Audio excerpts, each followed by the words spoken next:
नुकसान हुआ। जब हम सब लोगों ने जांच और सच्चाई बताई तो उसमें 17 भारतीय जनता पार्टी के नेता जेल गए। 17 नेता भारतीय जनता पार्टी के जेल गए। एनएसए लगा उन पर। हाईकोर्ट में आप जानकारी कर लेना उन पर किस तरह का वो केस था। तो जहां इस तरह की घटना होती, भारतीय जनता पार्टी के लोग शामिल रहते हैं। भारतीय जनता पार्टी के लोग चाहते हैं कि इसी तरह का समाज में झगड़ा लगा रहे, जिससे वो हिंदू राष्ट्र बनाना चाहिए। हाँ, बनाना चाहिए। दलित के यहाँ पूजा नहीं करवाते हैं? नहीं, लोग करा रहे हैं। सुनिए ना, आप करवाते हैं कि नहीं पूजा? नहीं, हम नहीं करवाते हैं। आप दलित के यहाँ खाते हैं कि नहीं? नहीं खाते। तो दलित क्रिश्चियन है कि मुस्लिम है? वो तो है हिंदू, लेकिन थोड़ा तो सा भारत को हिंदू राष्ट्र बनाने की बात कर रहे हैं, उसके बाद कर रहे हैं कि हम दलित के यहाँ पूजा नहीं करवाते।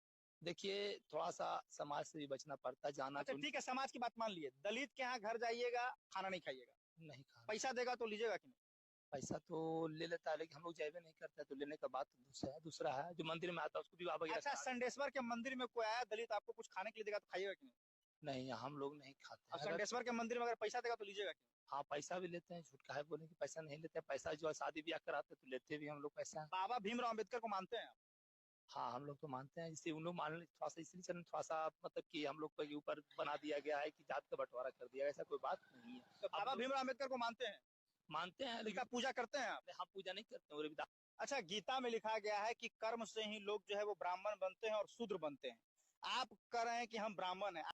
तो सरकार है हमारी, उनसे ये सवाल पूछना चाह रहा हूँ कि जब अटल बिहारी का सरकार था तब भी हमला हुआ था। अमेरिका के राष्ट्रपति ने फोन करके बोला पाकिस्तान बोल रहा है कि न्यूक्लियर बम दाग देंगे। तो फिर इधर से हमारे प्रधानमंत्री अटल बिहारी वाजपेयी जो थे इधर से जवाब देते हैं, मैं आधा भारत खोने के लिए तैयार हूँ, लेकिन पाकिस्तान सुबह का सूरज नहीं देखेगा। जब इंदिरा गांधी के टाइम भी अमेरिका घुसा था, इधर से रसिया हमारे सपोर्ट पे खड़ा था, तो भी इंदिरा गांधी ने मुंह तोड़ जवाब दिया था। सुनी नहीं थी, ऐसी शेरनी थी वो। आप राष्ट्र की बात करते थे, आप ये बात करते थे कि हम सारे आतंकवादियों को मारने वाले हैं। गुजरात से जाकर के आप सभा करते थे, चिल्ला चिल्ला के कहते थे कि आतंकवादी कैसे घुस गया। 2014 में जब मनमोहन सिंह की सरकार थी तो कैसे घुस गया आतंकवादी, उसकी बात करते थे वहाँ से। फिर आप क्या प्रूफ दे रहे हो कि आपके सामने भी तो यही हो रहा है। फिर आप सीज फायर जी ने तो आजादी भी ली थी, तो आपके वो भी अंग्रेजों को वापस दे देंगे?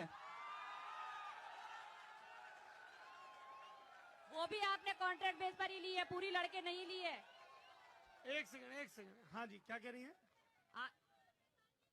वही मैं बता रही हूँ कि ये भी 99 साल की लीज पर ले पाए थे आप। अगर आप में इतनी कुब्बत थी तो पूरी आजादी लेते ना। उस टाइम क्यों आपने लीज पर ले ली? 99 साल की लीज पे? हाँ, ये जो आजादी हुई है ये 99 साल की लीज पर है। भारत कंप्लीटली आजाद नहीं है। एक सेकंड। अरे ये बहुत बड़ी बात कह रही हैं। 99 साल की लीज थोड़ा एक्सप्लेन करेंगे? जी हाँ, आप इतिहास के पन्ने उठाकर देखिए। उस टाइम पर जो ब्रिटिश सरकार में जो नेता थे, मैं बता रही हूँ। अरे सुन तो लीजिए पहले।